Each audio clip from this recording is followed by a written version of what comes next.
Alors, bonsoir à vous tous. J'espère que tout le monde va bien. Et un gros merci d'avoir répondu à cette invitation en si grand nombre. Franchement, là, merci beaucoup. Il y a des gens de Plessisville, mais il y a des gens de Victoriaville, Princeville, Sainte-Sophie, Trois-Rivières, Sainte-Agathe, Issoudun, est-ce qu'il y en a de Montréal? Peut-être. Bécomo. Bécomo, wow! Alors, c'est sûrement dû à notre conférencière de ce soir s'il y a autant de monde d'un peu partout de la région. Mais ce soir, cet été, Mireille Magnier, que je ne connaissais pas du tout, est venue me voir à mon bureau. Et puis, elle me parlait de ce qu'elle faisait, sa passion. Et puis, elle nous offrait de venir nous faire une conférence cet automne. Alors, je crois que c'était... Moi, je trouvais ça intéressant, mais je crois que c'était vraiment intéressant puisque vous avez répondu. Ce soir, je vous laisse en sa compagnie. Je suis certaine que vous allez passer une excellente soirée. Alors, Mireille, c'est à toi.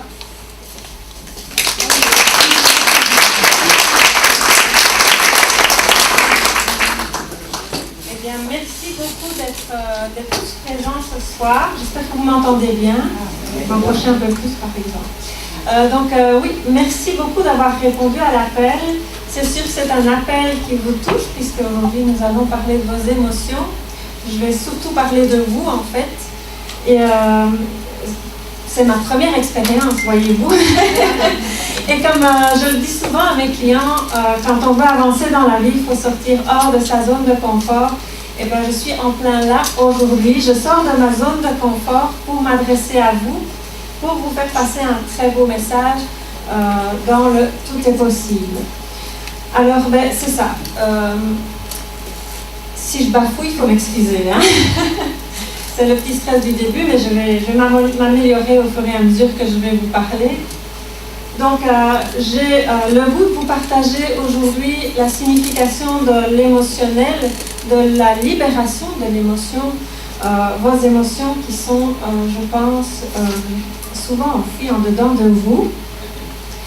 Et j'ai voulu vraiment vous faire comprendre que c'est important de, au lieu de les laisser s'entasser dans le fond, de les laisser s'exprimer. Ce sera le discours du soir. Mais avant de commencer, je vais me présenter à vous. Vous avez certainement compris que j'ai un petit accent. Je ne viens pas du Québec, je viens de Belgique. Je suis arrivée ici au Québec à Noël 2015, donc ça va bientôt faire 2 ans. J'ai eu un gros coup de cœur pour le Québec, qui m'a accueilli avec chaleur. Et j'aime vraiment les Québécois. J'ai l'impression de les avoir toujours connus. Ce qui m'a amenée au Québec, c'est quelque part comme le goût de recommencer ma vie avec un... Comment expliquer ça sans dire... En fait, c'est un nouveau départ quand on quitte tout ce qu'on a, la famille, les amis, les enfants, quand on quitte tout pour recommencer sa vie, c'est déjà une grosse sortie hors de sa zone de confort. Et cette grosse sortie-là m'a permis de me réaliser moi. Je suis une personne, comme beaucoup d'entre vous, qui a une expérience de vie difficile. J'ai eu, depuis ma conception jusqu'à il y a quelques années, à vivre la plus grande expérience de vie, celle que l'école de la vie nous enseigne. Ma plus grosse blessure de l'enfance est le rejet et l'abandon. J'ai vécu quasi toute mon existence dans la recherche de l'amour, la recherche de où est ma place, qui je suis. Et c'est par mes expériences de vie que j'ai pu réaliser combien c'était important de pouvoir se réaliser soi et de se reconnecter à soi. Parmi vous, je pense qu'il y en a quelques-uns qui savent que j'ai eu des agressions sexuelles, j'ai eu des agressions physiques, psychologiques. J'ai surmonté tout ça au fur et à mesure, souvent en faisant comme beaucoup le font, en entassant toutes mes émotions dans un coin et en les tassant tellement fort que je voulais les oublier. Ce qui a fait que je suis devenue ce que je suis, c'est vraiment mon cheminement. Après avoir rencontré divers partenaires amoureux dans lesquels je n'ai pas pu me retrouver moi parce que je n'étais pas du tout dans la bonne quête, l'amour de l'autre, il vient ensuite quand on a pu trouver son amour de soi. Ce qui fait que j'ai frappé mon premier mur, c'est le jour où j'ai appris que ma fille de 5 ans avait un cancer. Cette expérience-là, je ne l'ai pas encore libérée. C'est assez douloureux pour moi d'en parler. D'ailleurs, j'ai des émotions quand je l'exprime. Et c'est correct. C'est vraiment correct parce qu'on libère ses émotions au fur et à mesure. Ça a été un premier mur pour moi parce que j'ai réalisé que j'étais totalement dans l'erreur. J'étais en train de vivre une vie entre parenthèses. Je ne vivais pas ma vie, je vivais une vie en sursis. J'étais en mode survie sans jamais ressentir quoi que ce soit parce que mes émotions, je les avais mises dans un coin. Ce qui fait que j'ai été confrontée à la réalité de la vie. Demain, qu'est-ce qui fait que mon demain est important? Comment je peux vivre ma vie aujourd'hui si je ne suis pas consciente de la vivre? Donc mon premier mur, ça a été vraiment cette prise de conscience-là, que la vie était importante et que ma mission de vie à moi, c'était de me retrouver moi. Je l'avais compris, mais je n'étais pas outillée pour avancer dans ce chemin-là. Ce qui fait que j'ai quand même continué, puis j'ai quitté le père de mes enfants pour rencontrer mon conjoint Eric, qui est mon phare aujourd'hui, qui m'a permis de me réaliser moi, et qui fait que depuis 11 ans, je suis très heureuse et j'ai trouvé l'amour finalement. Ce qui s'en vient, c'est que je suis rentrée à l'école de police. Oui, je suis rentrée à l'école de police, imaginez donc. J'avais 3 enfants à la maison et je suis rentrée à l'école de police et c'est là que j'ai compris qu'il y avait d'autres victimes. C'est là que j'ai pris conscience aussi que j'avais une mission qui était facile pour moi parce que je comprenais tout le monde. C'était le même langage que moi. Je me reconnaissais dans tout ce qu'on me racontait et c'était facile. Les gens venaient vers moi facilement. J'ai fait partie d'un groupe d'assistance policière aux victimes, ce qui m'a mis aussi dans ce cadre d'assistance aux victimes. Toute mon expérience de vie, avec l'expérience professionnelle qui vient s'ajouter à ça, a fait qu'à un moment donné, je me suis retrouvée comme pas assez. Je voulais faire plus. Le plus a été comme stoppé par un autre mur. Je suis restée 10 mois sans savoir marcher suite à un accident. Je suis tombée dans les escaliers et le corps est puissant. Si je vous raconte ça, c'est parce que le corps est réellement puissant. J'avais une prise de conscience à faire ce jour-là et je me suis retrouvée en plein dans ma blessure d'abandon et de rejet. Parce que le médical, comme tout mon entourage, ne comprenait pas ma souffrance, il n'y avait aucun diagnostic. Et je me suis retrouvée les 3 derniers mois dans un lit médicalisé dans le salon, tel un meuble qu'on ne voit pas, à qui on ne parle plus, puis qui a plus de raison d'être.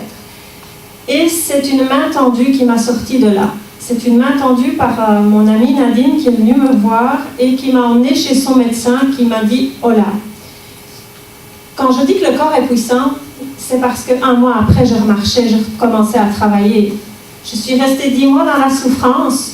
Et cette souffrance-là, souvent, elle reste au niveau médical, mais en fait, tant et aussi longtemps qu'on ne prend pas conscience qu'on a autre chose que du physique en dedans de nous, qu'on a tout l'émotionnel, qu'on a tout, ça fait partie de nous.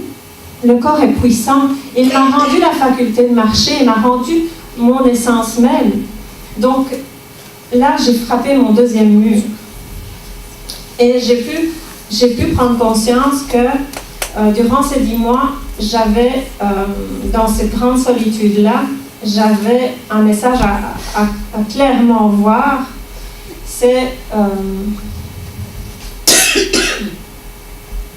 que durant toute ma vie, j'ai été enfermée dans ma bulle de protection. J'ai enfui mes émotions tout au fond, et je n'ai jamais demandé de l'aide à personne. J'ai jamais parlé de mes choses à personne, j'ai gardé ça enfoui en dedans de moi. Et il a suffi d'une main tendue, d'une seule main tendue pour que je récupère toute ma mobilité. Et ça fait pas tellement longtemps que je l'ai compris, ça. Parce que quand c'est arrivé, j'ai avancé, j'ai continué mon train-train, j'ai avancé. C'est maintenant que je réalise qu'en fait, la main tendue, elle est importante. Et des mains tendues, on en a tous. Elles existent. On n'est pas seul, finalement. On n'est pas seul à souffrir et on n'est pas seul pour pouvoir nous relever quand ça arrive.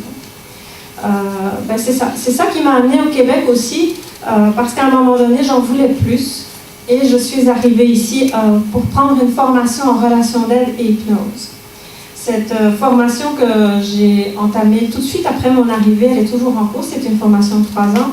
Je termine la relation d'aide, ce qui fait que je suis dans la grande école de l'apprentissage professionnel, ce qui fait que je découvre que je suis vraiment, mais vraiment à ma place.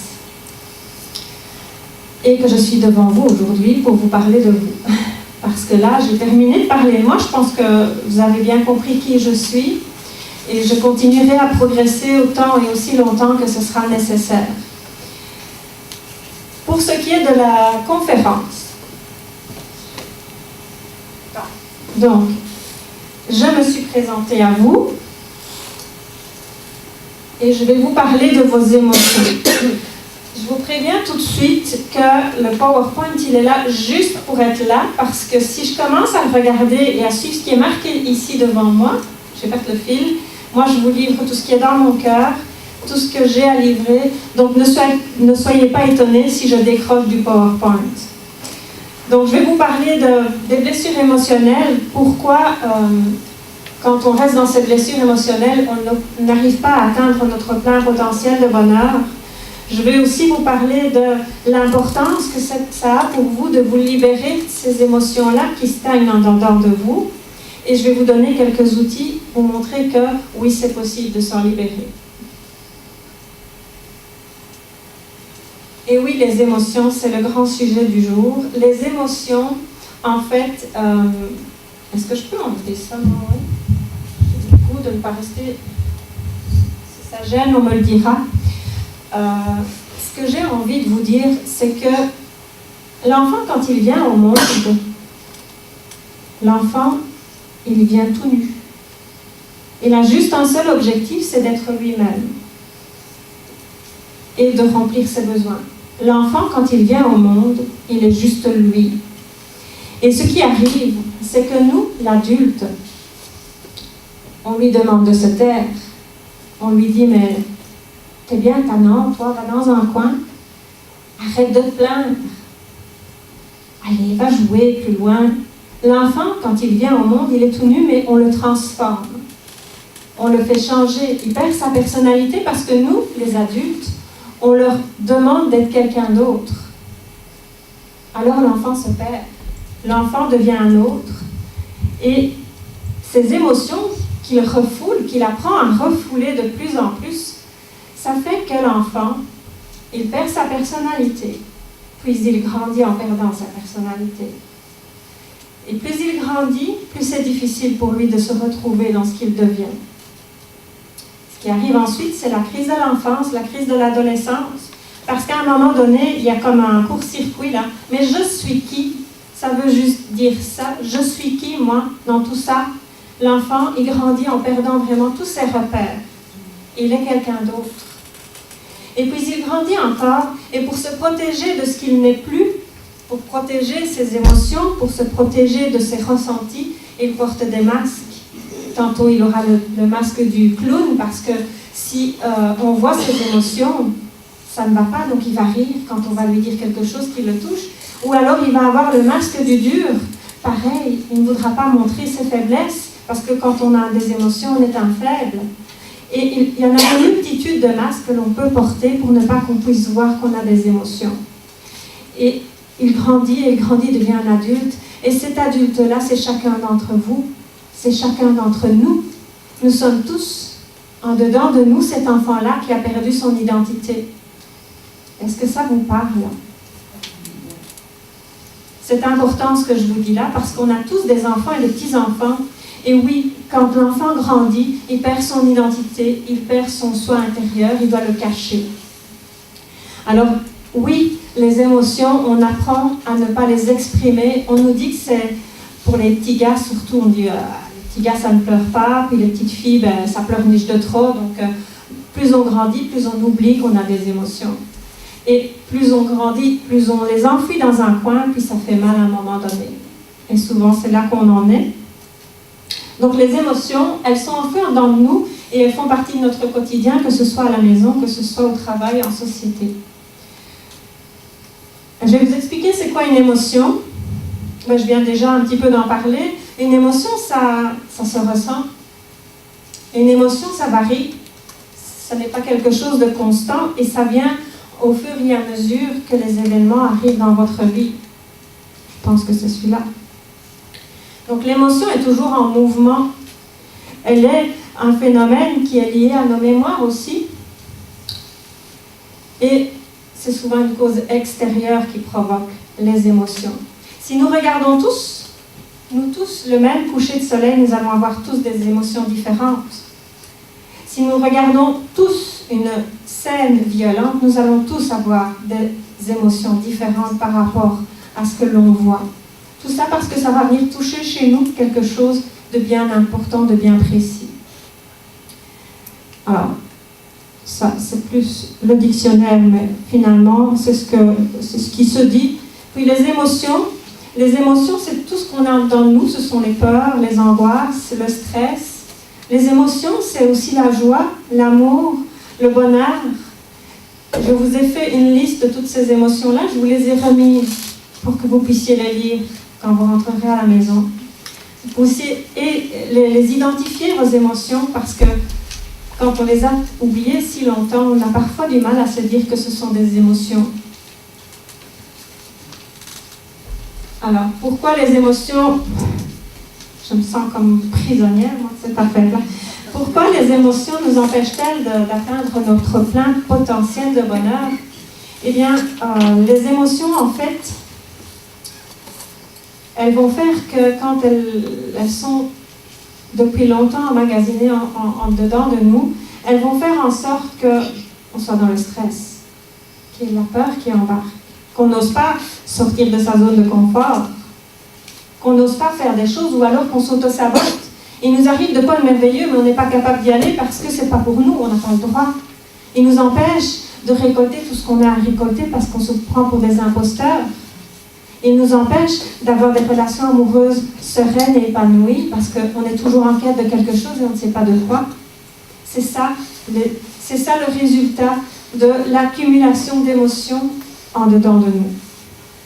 Bon, je vais reposer cette affaire-là. Je vais l'apprivoiser, ça va aller.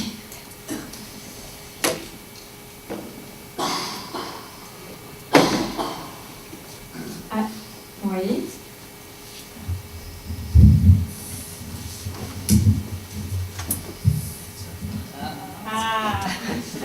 Merci. Alors, je suis certaine que vous vous demandez qu'est-ce que c'est ce vase-là, mais qu'est-ce qu'il vient faire ici? En fait, ce vase-là, c'est le bébé qui vient de naître. Il est transparent, il est authentique. On voit tout ce qu'il y a dedans. Il est juste lui. Il a juste besoin de se remplir de ses besoins et d'amour. Et ce qui se passe, en fait, c'est pas ça du tout qu'on lui donne.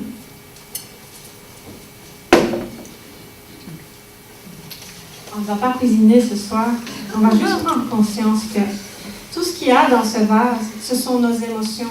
C'est tout ce que l'on met en dedans de nous et qu'on emmagasine et qu'on tasse dans le fond. Parce que chaque fois qu'il se passe de quoi, c'est ça qu'on fait. Et plus il se passe de quoi, plus on tasse dans le fond. C'est ça que l'on fait par habitude parce qu'on a été programmé pour faire ça. Alors quand vous regardez le vase transparent et que vous regardez ce vase-ci, vous allez voir qu'on n'est plus le même, qu'on n'est plus authentique, qu'on n'est plus nous-mêmes, qu'on a perdu quelque chose. Puis, c'est pas le tout du tout. Toutes ces émotions qui stagnent en nous, ça prend de la place. Qu'est-ce qu'il nous reste pour nous exprimer, pour être nous? Qu'est-ce qu'il nous reste comme place pour exister et nous remplir de belles choses?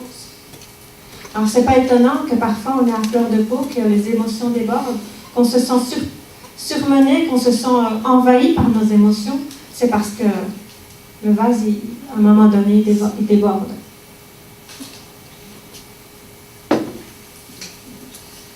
Je vais faire... Ah ben, on est en plein, non? Elle a avancé toute seule ou bien... Non. C'est elle que je voulais, ben c'est parfait. Merci. Eh bien, quand vous regardez le vase qui est à moitié plein de choses qui ne sont pas très belles, on peut voir la même chose ici avec l'iceberg. Oh, vous avez sans doute déjà entendu parler de cet iceberg-là. Tout ce qui ressort, en fait, si je prends mon vase, tout ce qui est au-dessus, c'est tout ce que je ressens, tout ce que je vis. C'est ce qu'on a conscience d'être, c'est ce qu'on a conscience de construire au jour le jour. C'est ce qu'on fait dans le rationnel, quelque part. La perception, c'est le subconscient, c'est l'ego. C'est la perception de ce qu'on a des choses, c'est ce qu'on est capable de faire. Alors l'ego, qu'est-ce que l'ego? L'ego, c'est une bonne machine bien rodée qui est là pour mettre en place les masques. Les masques, par exemple. L'ego, il est là pour dire « Hé, fais pas ça. Non, tu vas pas y arriver. Non, non, non, n'y va pas. » L'ego, il est là pour nous protéger. Et puis, arrivé à un moment, il nous surprotège tellement qu'on lui donne plein pouvoir. Et l'ego, il est là pour ne pas que l'on voit ce qu'il y a dans le fond, ce qui est inconscient. Ce sont nos émotions. L'ego, il est là vraiment pour nous empêcher de voir nos émotions. Alors, à un moment donné, à notre ego, il faut savoir lui dire « Hey, stop! Ça fait de la bonne job, là, jusque-là. Mais donne-moi un petit peu de pouvoir à moi aussi. J'ai le droit d'aller explorer cet endroit-là. » L'ego, il est important pour chacun d'entre nous. Et tous ces mécanismes qui sont mis en place ont eu leur raison d'être à un moment donné parce que l'événement était suffisamment important qu'il fallait nous protéger, qu'il fallait éviter de ressentir pour pouvoir continuer d'avancer. Mais cet événement, il appartient au passé, il n'est pas là maintenant. Et l'ego, lui, tout ce qu'il va rencontrer, qui va faire naître une émotion semblable à celle qui stagne dans le fond, eh bien, il va mettre en place les mécanismes qui vont embarquer pour nous protéger. Alors, moi, ce que j'ai envie de faire aujourd'hui, et que je fais avec mes clients, c'est d'explorer notre inconscient et d'aller voir pourquoi les émotions sont entassées dans le fond du pot, dans notre sac à vidange, bien caché dans un coin, à prendre la pourriture.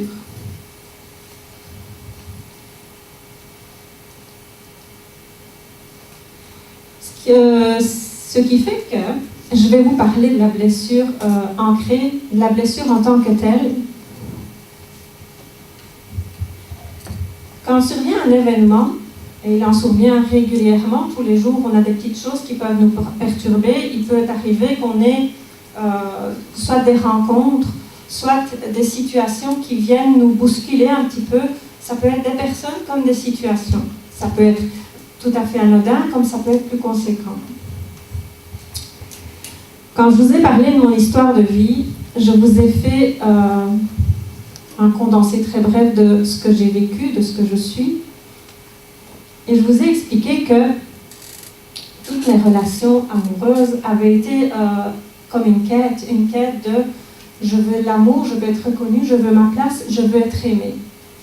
Ce qui fait que j'ai rencontré pas mal de personnes, pas mal, non, j'en ai pas eu, je vous rassure, là, quand je dis pas mal, c'est parce que ça a pris tellement de place dans ma vie que pour moi, c'est pas mal. Mais en fait, j'ai rencontré 2-3 individus qu'il ne fallait pas que je rencontre et qui m'ont fait vivre des expériences qui étaient assez traumatisantes.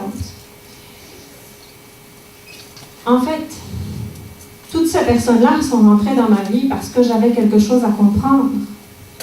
Et tant et aussi longtemps que je n'ai pas compris que cette expérience de vie-là était importante, que j'ai quelque chose à comprendre, je vais reproduire mes patterns pour pouvoir à un moment donné comprendre ce qui se passe.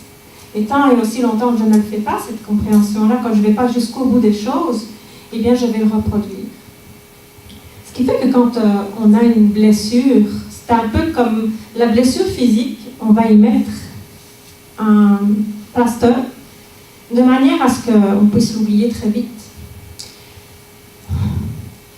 Et quand la deuxième blessure survient, parce qu'on va les collectionner, c'est comme ça que ça fonctionne, on remet un plaster dessous pour l'oublier très vite. Et on peut collectionner toute une série de plasters sur la blessure pour oublier. Sauf que, comme dans le pot, plus je vais tasser, plus la blessure qui est tout en bas va nous faire mal. Et plus je vais expérimenter, plus je vais rencontrer des événements, plus je vais avoir mal. Donc, c'est sûr que l'événement qui survient aujourd'hui a son importance parce qu'il vient nous blesser. Mais le plus important, la première blessure, ça s'appelle la blessure ancrée. C'est elle qui vient toujours nous ramener dans la blessure. C'est elle qui est importante et c'est vers elle que nous devons aller pour pouvoir libérer l'émotion qui est attachée à cette blessure-là et qui récolte les autres. Alors, comment faire tout ça? On va essayer de rester dans la structure. Donc, j'ai déjà parlé de tout ça. Donc, quand ces événements, les événements du quotidien viennent, on les subit, on perd pied, on ne sait pas comment avancer, on culpabilise, on est vraiment dans le doute de plein de choses, on se remet en question, puis on essaye de les travailler. C'est sûr qu'on essaye. Puis, quelque chose d'important que je voulais dire aussi, c'est que quand on libère quelque chose, notre corps ne nous laissera pas libérer tout d'un coup, parce que c'est souffrant quand même. Il faut que notre corps, qui est fort, qui emmagasine la souffrance, il faut que le corps puisse libérer ce qu'il est capable de libérer sans entraîner une autre souffrance. Donc oui, vous avez peut-être déjà entrepris des suivis, plein de choses pour pouvoir libérer votre souffrance. Mais c'est super génial, puis il faut continuer parce que chaque fois qu'on libère, c'est un petit peu à la fois. Quand vient le moment de tout libérer, c'est qu'on est capable de pouvoir tout libérer. Ce n'est pas parce qu'à ce moment-là, vous avez l'impression que ça n'avance pas, au contraire. Parfois, c'est simplement se renforcer. Parfois, c'est simplement trouver la force en dedans de soi pour pouvoir avancer dans le cheminement.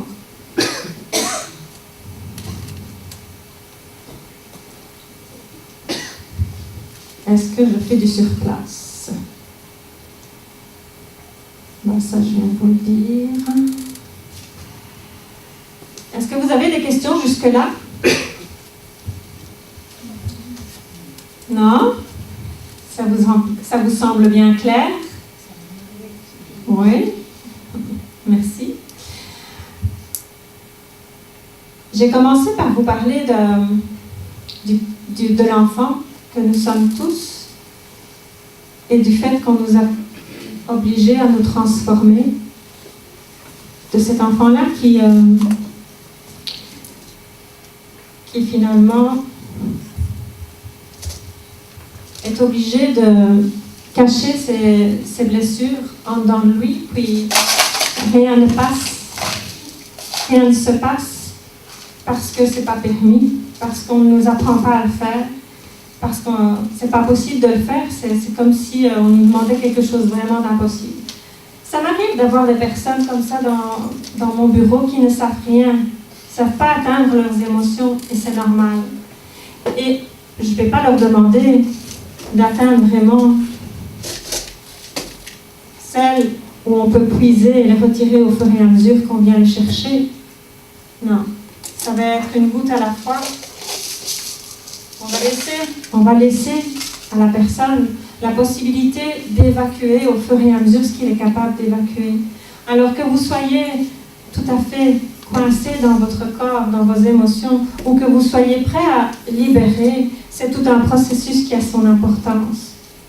C'est vraiment le processus à respecter. De vous respecter tous et de vous donner la chance d'y arriver, la patience d'y arriver et de croire en vous-même.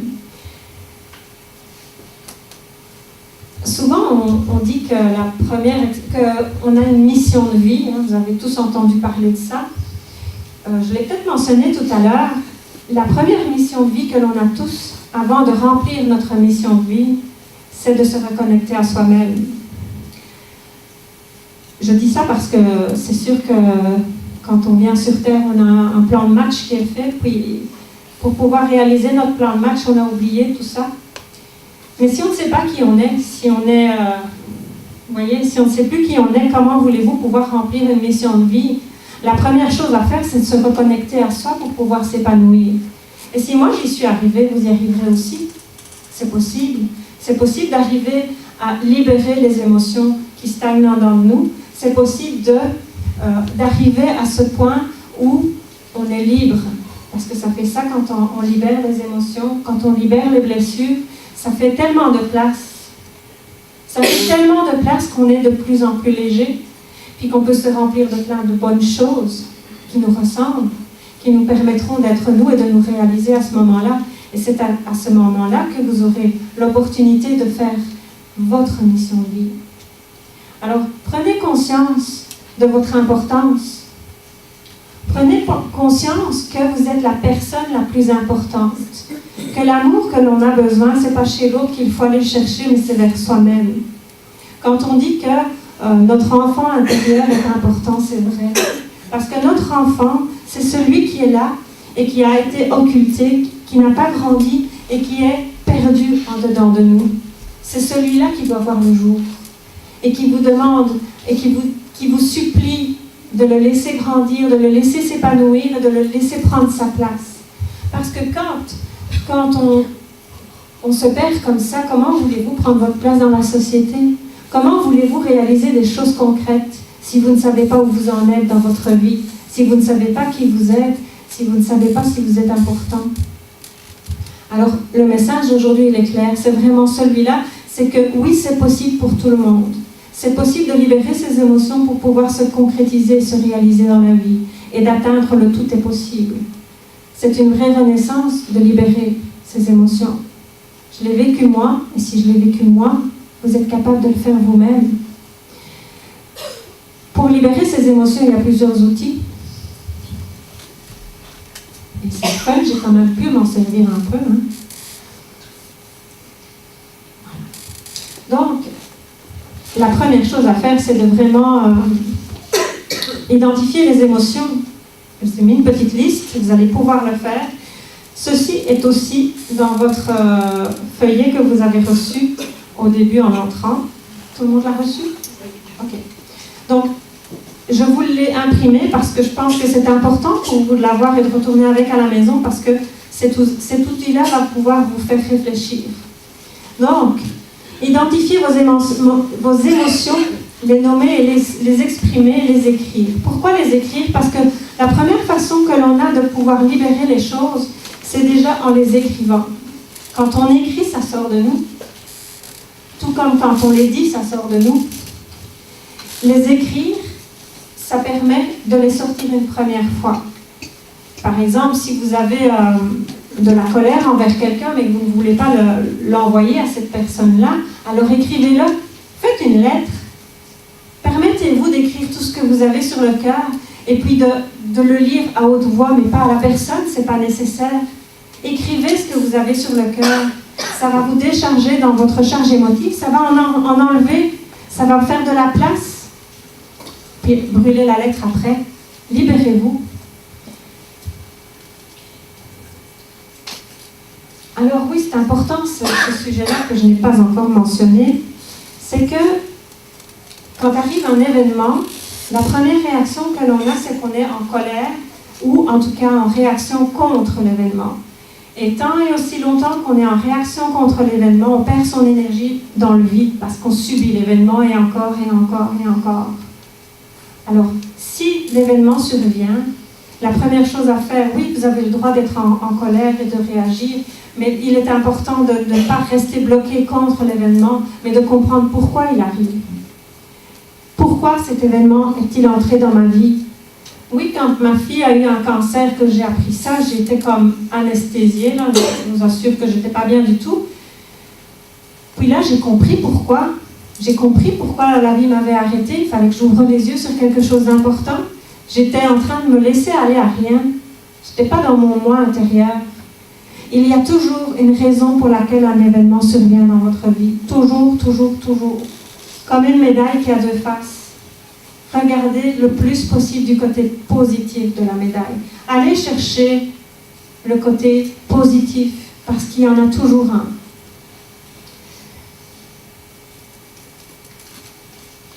C'est sûr que quand on réagit face aux événements, on peut se mettre en colère, on peut pleurer, on peut se fermer, on peut réagir de différentes façons. De savoir identifier les façons dont on réagit va vous permettre de voir que vous êtes dans une blessure. Si je rencontre une personne qui vient comme me confronter, c'est sûr que cette personne-là, elle a un message à me donner. On appelle ça souvent l'effet miroir. Elle a ses propres blessures, la personne, mais moi aussi je suis dans mes blessures là. Et rien que par son physique, son attitude, la façon dont ça peut être un élément chez cette personne-là qui va nous faire entrer en réaction, on va se sentir mal en sa présence. Je suis certaine que ça vous est déjà arrivé plein de fois de vous sentir mal face à une personne et que vous vous demandiez bien pourquoi. Parfois on dit, la personne là, moi je veux pas la côtoyer. Et en fait, ce qui se passe, c'est que cette personne-là, elle vous fait juste prendre conscience que vous êtes dans une blessure et qu'il y a quelque chose à travailler. Elle n'a peu rien, elle a certainement ses blessures aussi, mais ce qu'elle a à vous apporter comme message, c'est ça, il faut que tu le travailles. Ça, c'est ça que tu dois travailler. Moi, ça m'est arrivé dernièrement que j'avais à travailler sur la relation avec une de mes sœurs. Puis c'est sûr, la personne qui était en face de moi, elle venait toujours me chercher dans mes blessures, mais je ne comprenais pas. Puis à un moment donné, j'ai fait « Hey, oui, c'est ça ». Elle n'a rien fait de mal en disant ça, la personne. Elle m'a juste mis à la bonne place pour comprendre que j'avais quelque chose à travailler. Alors j'ai pu libérer ça. J'ai pu le travailler. C'est possible. Et puis cette personne-là, je la prends dans mes bras maintenant et je m'entends vraiment bien avec elle parce qu'elle avait juste un message à me livrer. Donc, l'importance de pouvoir identifier quand vous êtes en réaction, quand il se passe quelque chose qui vous touche, elle est là. C'est à ces moments-là que vous allez apprendre à vous connaître. Parce que pour vous reconnaître, il faut apprendre à vous connaître, apprendre comment vous réagissez dans les situations qui viennent dans votre vie. Plus vous allez apprendre à vous connaître, plus vous allez apprendre naturellement à mettre des choses en place, à comprendre. Et c'est important de se reconnaître.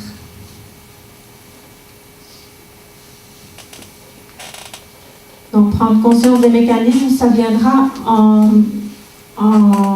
faisant ce travail-là de reconnaissance de soi, d'identification des moments difficiles et la mise en place de ce que notre ego a bien travaillé pour nous, tout ce qui nous a fait empêcher de sauter le pas, d'aller de l'avant. C'est chaque fois un mécanisme qui vient embarquer pour vous empêcher d'avancer. C'en est un mécanisme de défense, la peur.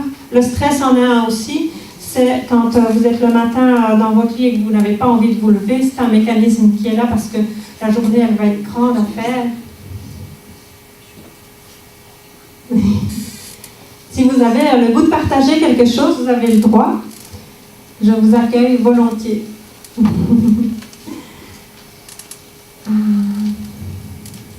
C'est sûr que la conférence d'aujourd'hui, elle vous apporte beaucoup de matière et que je pourrais en donner 10, même plus, pour pouvoir satisfaire votre curiosité. J'essaie d'être le plus clair possible. Je ne vais pas vous apprendre tous les mécanismes de défense, je ne vais pas vous apprendre toutes les sortes de masques, je ne vais pas vous apprendre tout ça. Je vous donne des pistes de réflexion. Il y a beaucoup de lectures sur le sujet, il y a beaucoup de choses mises en place pour s'enrichir de ces données-là, que je ne vais pas vous donner toutes aujourd'hui, c'est sûr, sinon je suis là avec vous jusqu'à quelques jours. Là. Il y en a trop. Être positif, c'est vraiment important. Être positif, c'est retirer les ne pas, les mais de votre langage. C'est lâcher prise aussi. C'est quand on est dans le contrôle. Est-ce qu'il y a quelqu'un qui connaît le contrôle ici? Levez un peu la main, ceux qui sont dans le contrôle. Allez, osez. Et encore. Bon, ça c'est un mécanisme de défense très grand.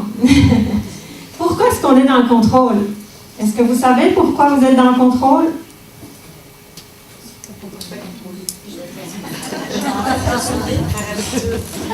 Par habitude, pour se protéger, pour ne pas être blessé, par peur, Pour ne pas être contrôlé. pour ne pas être contrôlé. Ok. Bon, je vais me permettre de vous dire pourquoi est-ce que vous êtes dans le contrôle. Tout ce que vous avez dit est bon. Quand on est dans le contrôle, c'est un mécanisme très très fort parce que si on n'a pas le contrôle, on se sent en danger. Posez-vous la question de et si je laissais les choses aller, qu'est-ce qui va se passer? Si je n'avais pas le contrôle, comment je me sens? Qu'est-ce qui peut m'arriver si je vais au-delà de mes peurs? Le contrôle, c'est une chose tellement grande, c'est un des mécanismes les plus forts parce qu'il fait partie, et oui, par habitude, j'ai entendu tout à l'heure, oui, ça fait partie de notre quotidien, le contrôle. Et quand on ne contrôle pas les choses, ben, on a l'impression de perdre pied, puis ça va pas là, ça va vraiment pas, puis là on fait une crise de panique, puis on fait une crise d'angoisse, puis il n'y a plus rien qui fonctionne. Lâcher prise, c'est lâcher le contrôle. Donc quand on vous dit de lâcher prise, c'est vraiment travailler sur, bon, là, d'habitude, je vais vouloir faire les choses comme ça, mais aujourd'hui, je m'autorise à donner un petit peu de marge. Je vais oser. Juste un pas à la fois, ne vous mettez pas dans une zone de danger, tous les flashs rouges allumés d'un coup. Osez aller faire des petites démarches pour lâcher ce contrôle-là. Parce que le contrôle, il vous contrôle. Il vous empêche de vous réaliser et d'aller là où vous devriez aller. Il vous empêche vraiment de vous réaliser. Alors, plus vous allez contrôler les choses, plus vous allez être contrôlé par votre contrôle. C'est plate, hein? Donc, c'est ça le lâcher-prise. Le côté positif, changez vos mais en et. C'est important parce que ça change toute la phrase. Et plus vous allez travailler sur vous, plus vous allez vous connaître, plus vous allez pouvoir réaliser qui vous êtes, plus vous allez avoir des prises de conscience et puis ça va être facile pour vous d'avancer. Bien sûr, faites la thérapie, c'est important, que ce soit chez un psychologue, que ce soit chez un thérapeute comme moi, par exemple, que ce soit par des activités, faire des ateliers, de la lecture. Intéressez-vous à tout ce que vous ne connaissez pas qui peut vous parler de vous. Apprenez à vous découvrir. La confiance en soi, c'est vraiment le faire, tout comme l'estime de soi est le être. Quand on n'a pas confiance en soi, on a peur de réaliser plein de choses, puis on n'ose pas les faire parce que non, je suis trop apeurée de les faire, puis finalement, on est contrôlé aussi dans ce sens-là parce que je ne vais pas le faire, je vais laisser les autres aller tout seuls. Moi, j'ai peur du vide, par exemple, puis je l'ai travaillé, ça. J'ai travaillé en hypnose. Puis quand on allait se promener et que je devais voir mes enfants partir, faire une marche et monter des escaliers dans les montagnes ou les descentes, c'était plus les descentes qui me faisaient peur, ben, je me retrouvais comme un piquet à attendre au-dessus, puis ça me semblait bien long, puis c'était plate, puis je m'amusais absolument pas, pendant que les autres s'amusaient et voyaient plein de belles choses. Comme quoi, on se punit quand on est dans le contrôle, puis quand on ne prend pas confiance en soi. Alors, la confiance en soi, ça se travaille. Plus vous allez oser faire des choses qui vous font peur, plus vous allez avoir confiance en vous. Des petits pas à la fois. Et faire des activités qui vous mettent hors de votre zone de confort, comme moi aujourd'hui. Je ne vais pas vous demander de faire la même chose que moi, c'est sûr. Mais allez hors de votre zone de contrôle. Parce que la zone de contrôle, c'est un peu comme si vous étiez dans un carré ou un rond, comme vous voulez, et que votre vie, elle se passe juste à l'intérieur du carré ou du rond. La zone de confort, elle est là. J'ai parlé de zone de contrôle, non? Je me suis trompée, hein? Non, je m'excuse. La zone de confort, c'est vraiment ne pas dépasser les limites. Puis, si vous regardez autour de vous, les limites, elles sont bien plus grandes que ce que ma zone de confort me permet. Alors, si je n'ose pas passer au-delà de ma limite, ça sera petit ma vie, ça sera plate, puis je n'oserai rien entreprendre. Alors, osez faire le pas. Il ne vous arrivera rien. Vous allez juste vous enrichir, vivre des expériences. Vous allez juste vous réaliser. C'est ça, sortir de sa zone de confort, finalement, c'est affronter ses peurs et c'est donner à notre ego une petite claque au derrière pour lui dire, là, c'est moi qui ai les rênes. J'ose y aller, puis tu verras, il ne se passera rien parce que je le sais. Donc, dans le fond, tout ce que vous devez faire pour vous retrouver avec vous-même, c'est d'oser être vous-même, c'est d'oser entreprendre les choses, c'est d'oser concrétiser vos rêves, parce que c'est sûr que si on n'a pas de rêve, on ne fera rien. Est-ce que vous avez des rêves? Est-ce que vous avez des rêves? Levez la main. Ouais. Est-ce que vous avez en tête vos rêves? Est-ce que vous vous occupez tous les jours à faire en sorte que votre rêve se réalise? Levez vos mains. Il y en a moins là tout de suite. Là. On est timide, hein? Ouais. Avoir des rêves, c'est important. Là. Avoir des rêves, c'est le moteur. Alors moi, mon rêve, je l'ai mis sur une affiche, là, puis je la visualise tous les jours. J'y crois, mon rêve. J'y crois très fort, puis c'est là que je veux aller. C'est pas là à côté, ni là à côté, c'est vraiment là que je veux aller. Et plus je l'aurai devant moi, mon rêve, plus il sera réalisable. Et puis je peux vous le dire tout de suite, mon rêve, il est grand. Il est grand, grand. Et puis je suis sûre que je vais y arriver. Parce que je le veux, puis c'est là que je veux aller. Alors, osez penser à des choses géniales. Osez penser à vos rêves, parce que c'est là que vous allez comprendre que tout est possible. N'oubliez pas que chaque pensée nous crée. Chaque action nous crée. Nous sommes ce que nous créons. Alors si vous ne croyez pas en vos rêves, si vous ne les laissez pas s'épanouir en dedans de vous, puis si vous ne les voyez pas devant vous, vos rêves, c'est sûr qu'ils ne se réaliseront pas. Allez-y vers vos rêves. Parce que tout est possible. Et puis, j'ai une autre idée qui m'est passée par la tête, puis je l'ai oubliée. Les rêves, c'est super important. Puis qu'est-ce que je voulais vous dire d'autre? Ah, j'ai tellement de choses dans ma tête que j'essaie de ne pas trop m'évader. Ça va me revenir. Est-ce qu'il y a des personnes ici qui voudraient partager des expériences, qui voudraient poser des questions? Est-ce qu'il y a des personnes qui ont des questions par rapport au sujet de ce soir? Tout à l'heure, vous avez parlé de quand vous étiez face à votre sœur, vous aviez eu une personne qui vous a fait refléter votre sœur. Oui. Voulez-vous en parler plus concrètement? C'est quoi votre affaire? Comment ça se fait? Est-ce que c'est une peur? C'est une très bonne question. Donc, ce qui s'est passé, c'est que la personne... ça m'est arrivé avec plusieurs personnes de me retrouver confrontée par le physique, parce qu'elle avait la même physionomie que ma sœur, comme par sa force de caractère, parce que ma sœur prenait beaucoup de place à la maison, puis je me sentais toute petite à côté d'elle. Donc, j'ai rencontré plusieurs personnes qui avaient le même caractère que ma sœur, la même force, puis je me suis sentie bien des fois petite face à ces personnes-là. Avant de comprendre que j'étais dans un mécanisme de blessure, je le subissais sans rien dire, puis je me sentais vraiment très petite.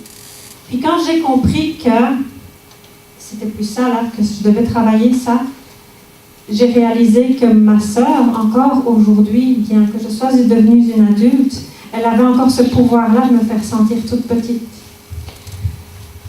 Alors on a fait comme une technique d'impact. Moi, je travaille avec les techniques d'impact en plus de l'hypnose. Oui, la personne en question qui avait fait un commentaire qui était tout à fait légitime, mais qui est venu comme me rentrer dedans. J'ai mis un beau masque ce jour-là, le masque de l'indifférent. Rien senti, tout est correct, tout va bien. Sauf qu'en dedans, là, ça n'allait pas du tout, mais pas du tout. Je me sentais très mal. Alors, qu'est-ce que j'ai fait? Je l'ai émis à cette personne-là. Je lui ai dit, écoute, là, ça m'a fait mal, puis je pense que ça n'a rien à voir avec toi. Ça vient de mes blessures à moi. Ça résout fortement le conflit entre deux personnes, de pouvoir se dire les vraies choses. Par une technique d'impact où on est allé voir le pourquoi je me suis sentie petite dans une mise en situation, j'ai pu comprendre justement qu'elle me ramenait à cette période où enfant je me sentais écrasée par ma sœur. J'ai pu lui dire ce que j'avais à dire à ma sœur finalement. parce que la personne l'incarnait parfaitement. J'ai pu lui dire tout ce que je pensais, puis elle a pu me refléter tout ce qu'elle pensait, elle aussi. Et en faisant ça, on a pu libérer chacune quelque chose. Parce que veut pas, quand on se met dans l'énergie d'une personne, on ressent les émotions de la personne. Moi, ça m'arrive toujours quand j'ai des clients, par exemple. Mais le fait de pouvoir libérer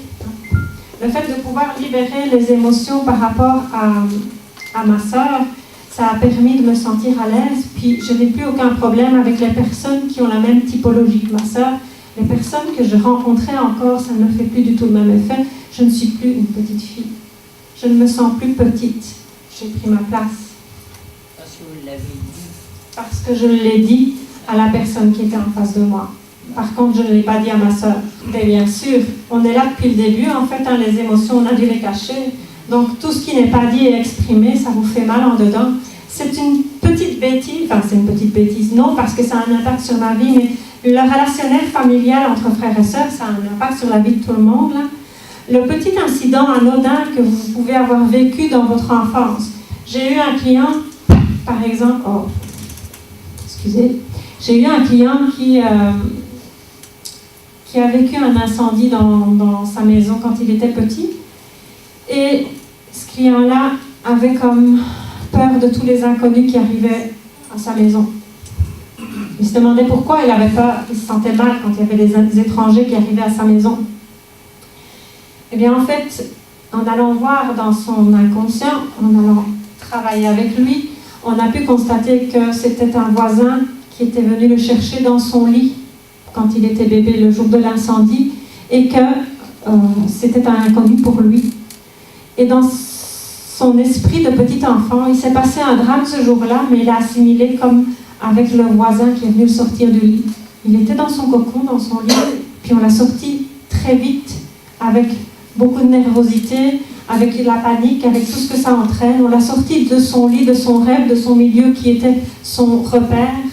Et ça l'a déstabilisé, ça a ancré chez lui une blessure très profonde.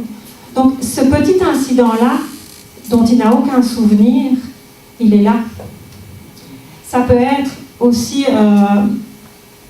j'ai un autre client qui, par exemple, avait 3 ans et sa maman était enceinte. C'était le jour de sa fête à ce petit bout-là. Et sa maman, le jour de sa fête, a accouché inopinément dans les escaliers. C'était pas prévu, puis ça a mis tout le monde en panique. Alors le petit gars à qui on faisait la fête s'est retrouvé au milieu de la fête tout seul. Il y avait de la panique autour de lui, puis il ne comprenait rien de tout ça. Lui, il avait 3 ans. Puis ça l'impressionnait tellement qu'il s'est caché en dessous de la table. Puis il est resté là pendant des heures. Personne ne s'est soucié de lui parce qu'on était vraiment plus occupé à lui, à sa fête. Alors le résultat, c'est que cet enfant-là, quand il a grandi, il a gardé cette blessure-là dans lui, puis il avait beaucoup d'angoisse, beaucoup de peur d'être tout seul, beaucoup de peur d'être abandonné. Ce sont tous des petits événements de vie qui se forment comme ça, qui forment les blessures. Ça peut être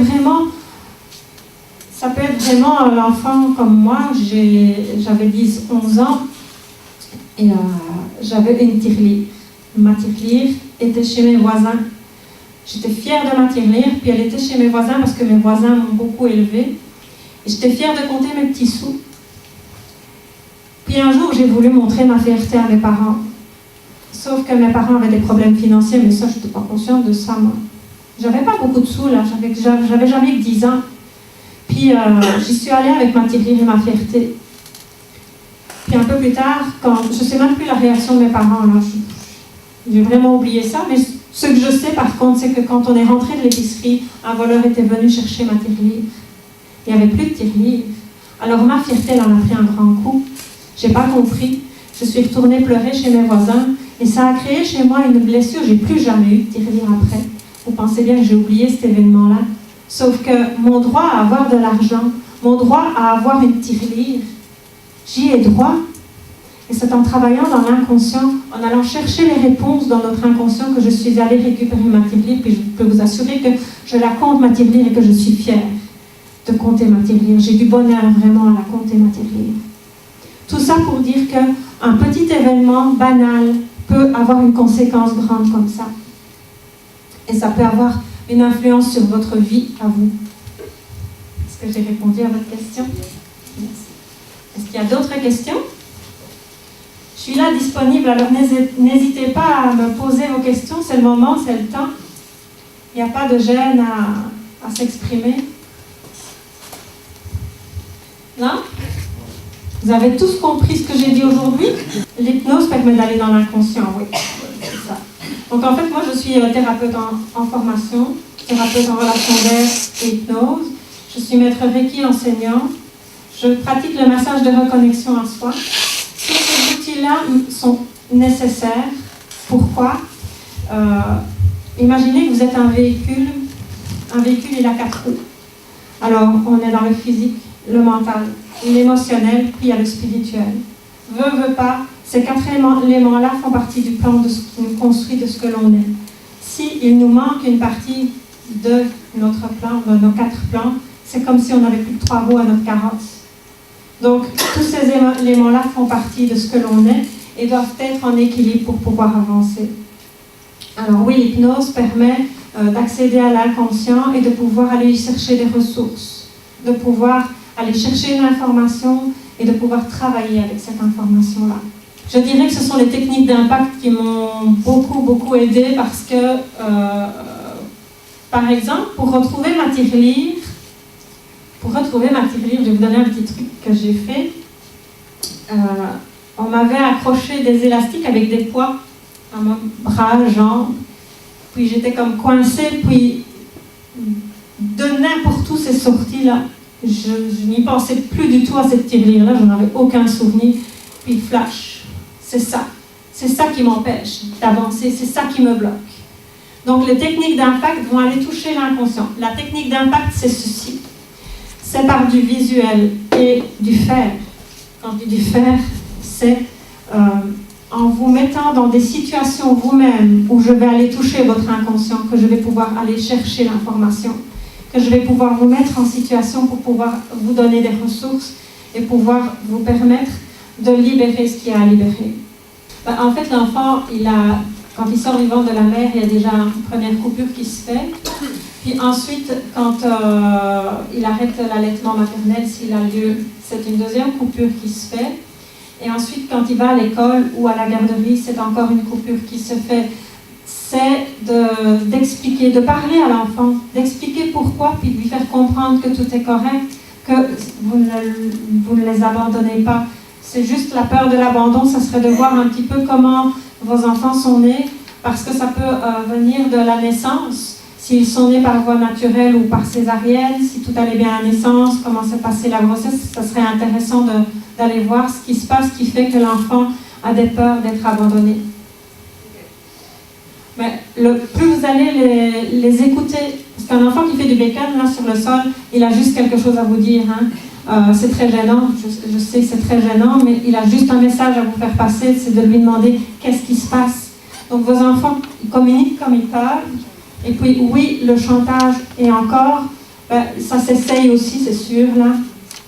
Mais c'est de leur parler, de leur expliquer vraiment calmement les choses, d'être attentive, et puis de leur donner beaucoup d'amour. Ils vont le recevoir pareil. Mais je vous dirais que moi, il a fallu 31 ans pour que je libère l'agression sexuelle dont j'ai été victime. C'est sûr que je n'ai jamais travaillé dessus avant.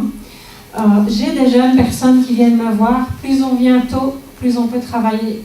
Plus on va voir un psychologue ou voir un thérapeute, plus on peut travailler sur soi. Plus vous allez tasser ça dans un coin, plus ça va être difficile. Mais oui, on peut y arriver. Il n'y a pas de limite pour y arriver. Ça prend peut-être un peu plus de temps. Et encore, je l'ai dit tout à l'heure, votre corps, il va vous permettre de libérer ce que vous êtes capable de libérer là, ici et maintenant.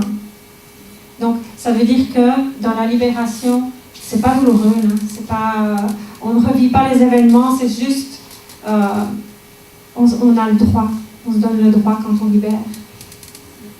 Et vous libérez vraiment ce que vous êtes capable de libérer à ce moment-là. C'est possible qu'il faille leur travailler un petit peu parce qu'il y a d'autres choses. Moi, je n'ai pas libéré tout d'une shot. Là.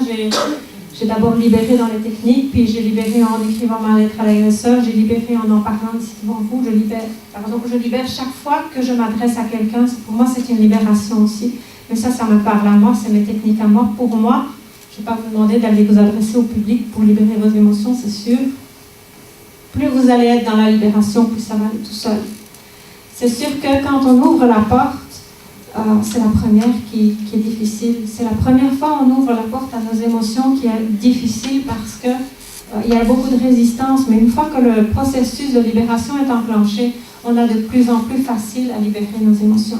Ça peut arriver que quelqu'un vienne me voir avec comme objectif, moi j'ai souffert de ça, je veux libérer ça.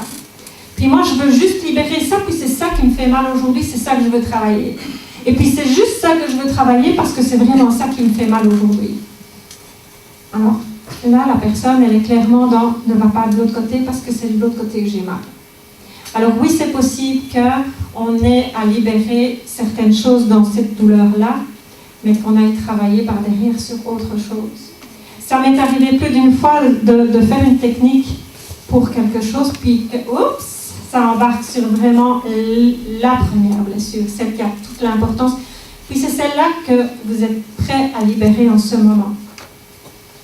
Parfois, on a des mécanismes tellement forts que oui, on veut travailler sur nous, puis oui, on va diriger nous-mêmes le thérapeute pour essayer d'aller vers là où on veut aller, parce que là, on connaît.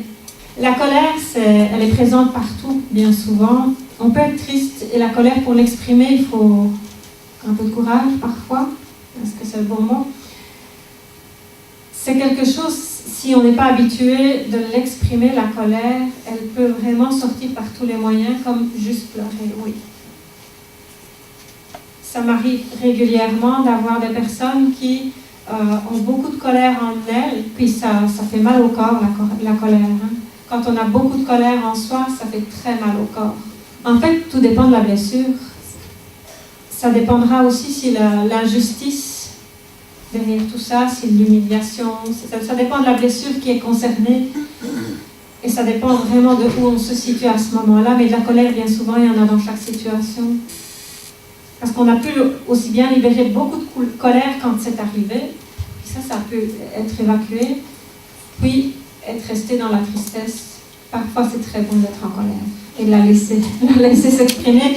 Mais une émotion qui sort par la colère, elle est amplifiée. Hein? Et une émotion qui sort en douceur, ça permet vraiment de libérer. Donc, c'est très bien de la sortir par la tristesse aussi, de se respecter là-dedans. On n'est pas obligé d'être en colère pour libérer. Le massage de reconnexion à soi, c'est un massage que j'ai appris en Europe, qui était donné à la base pour des personnes qui sont polyhandicapées, des personnes emmurées dans leur corps. Ces personnes-là ont de la difficulté à communiquer avec l'extérieur, mais encore plus avec leur corps.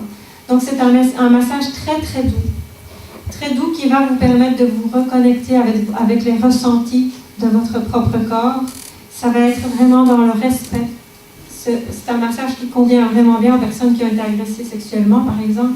C'est un massage vraiment très doux qui va vous permettre d'aller chercher le ressenti, pas dans la force, mais dans la douceur. C'est sûr que moi, quand je le pratique, j'y ajoute les énergies parce que je travaille en énergie, puis je peux travailler sur toute la quête là qui concerne l'aspect énergétique et alignement, tout ce qu'on peut imaginer. Mais à la base, je ne fais pas que de l'énergétique parce qu'à la base, c'est vraiment de reconnecter son corps à ses émotions. Souvent, ce que je fais, c'est la séance commence par un « comment ça va ?» relation d'aide, on parle de nos émotions, on libère. Puis on termine par une demi-heure de massage quand la personne le demande. Ça permet vraiment de réaligner le corps, de pouvoir évacuer le corps a besoin d'évacuer aussi, donc ça lui permet vraiment de lui donner de la douceur. D'autres ateliers seront à votre disposition dès le printemps prochain. Et c'est sûr que je peux donner des ateliers sur demande aussi quand j'ai suffisamment de monde pour le faire.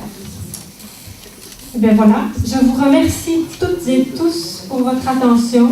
J'espère que le sujet vous a plu, que vous avez appris quelque chose aujourd'hui et que vous allez pouvoir commencer une réflexion sur votre libération émotionnelle, sur vos émotions et du comment faire, qu'est-ce que je peux mettre en place.